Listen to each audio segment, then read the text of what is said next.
Imagine a world not too far from our own where, on July 20th, 2025, a seismic shift occurs in global politics. Every major power, driven by an insatiable hunger for expansion and dominance, decides to conquer its entire continent. This isn't about trade agreements or diplomatic negotiations, it's about outright control. No more neighbors, no more complex international relations, just one unified superstate per landmass, each vying for ultimate global influence. This isn't a simple border dispute. It's the US forcefully absorbing Canada and Mexico, reshaping the entire North American landscape under a single banner. Brazil aggressively trying to rule South America, imposing its will and culture across the diverse nations of the continent. And similar ambitions, fueled by nationalistic fervor and strategic calculations, are unfolding everywhere across the globe. The ultimate goal?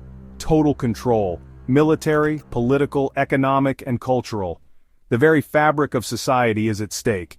It's like a real-world game of Risk, but with real tanks, sophisticated weaponry, and manipulative propaganda campaigns instead of simple dice rolls. What would happen to the millions of people living in smaller, less powerful countries caught in the crossfire? Would their daily life, their cherished language, and their unique cultural identity be erased overnight, swallowed by the dominant power? This terrifying scenario unleashes unimaginable conflict, a cascade of violence and upheaval, and forces us to confront the raw, unvarnished pursuit of power, the very essence of control and domination, that's shaped the course of history, now turbocharged by modern technology, advanced military capabilities, and deeply entrenched national identities. So let's dive in, analyze the potential consequences, and see what happens when the world's borders are violently redrawn and the map is reshaped by conquest. In North America, a new order is violently imposed. The United States, driven by expansionist ambitions, moves aggressively to absorb its neighbors, Canada and Mexico, under its flag. National governments are swiftly dismantled and replaced, with US systems imposed overnight, disregarding local laws and customs. Canadians find their cherished healthcare system and parliament dissolved, replaced by foreign institutions. Mexicans are subjected to forced adoption of English and the systematic erasure of their rich cultural heritage. But this forceful assimilation sparks fierce resistance. Resistance erupts in the form of widespread protests, acts of civil disobedience, and organized guerrilla warfare. The result is a fractured and ungovernable society, teetering on the brink of total social breakdown. Meanwhile, in South America, a different kind of power struggle unfolds. Brazil, fueled by its own imperialistic desires, attempts to assert its dominance over the continent. However, the formidable Andes Mountains and the unwavering national pride of its neighbors prove to be significant obstacles. These nations, wary of Brazilian expansionism, unite to form alliances against it.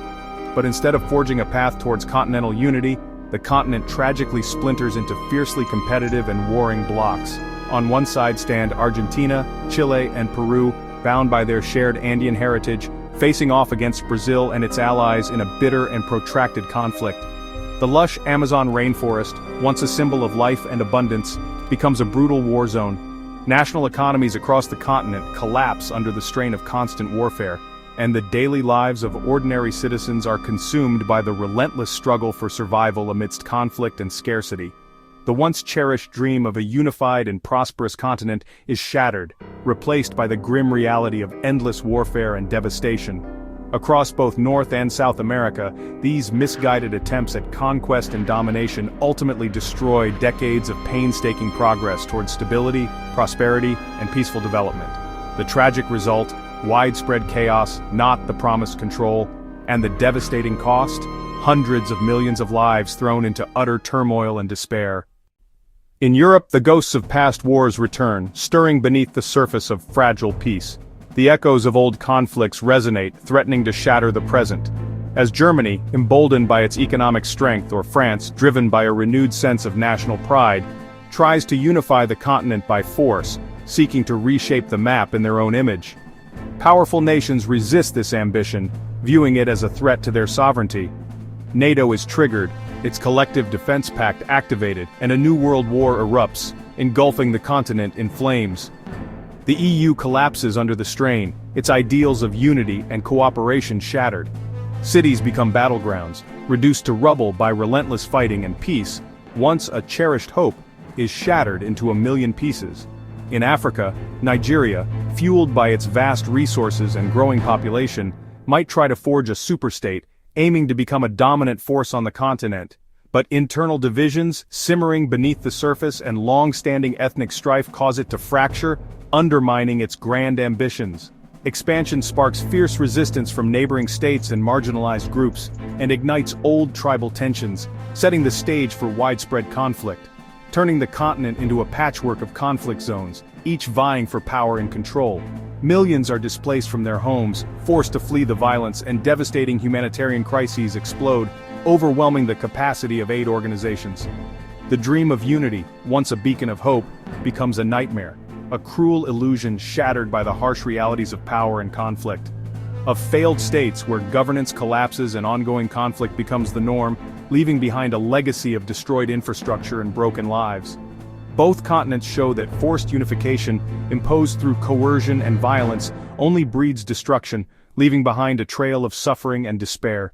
History's lessons, etched in blood and tears, are ignored at everyone's peril, condemning future generations to repeat the mistakes of the past. Asia's multiple powers, China, India, Russia, Japan, make conquest a powder keg. China's moves to annex Taiwan and dominate the South China Sea spark immediate conflict with neighbors and India. A China-India war would be the largest in history, with global economic collapse as supply chains vanish. Japan, South Korea, and Russia are drawn in, turning Asia into the epicenter of World War III. Societies are militarized, freedoms vanish, and propaganda rules.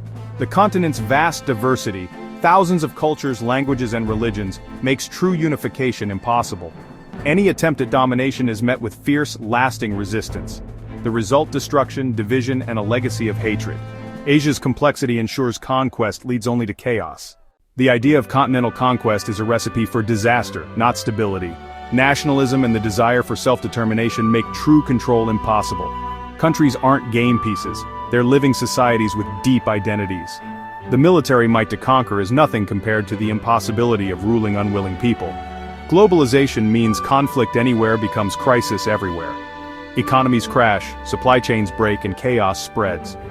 Our international systems, flawed as they are, exist to prevent this kind of catastrophe.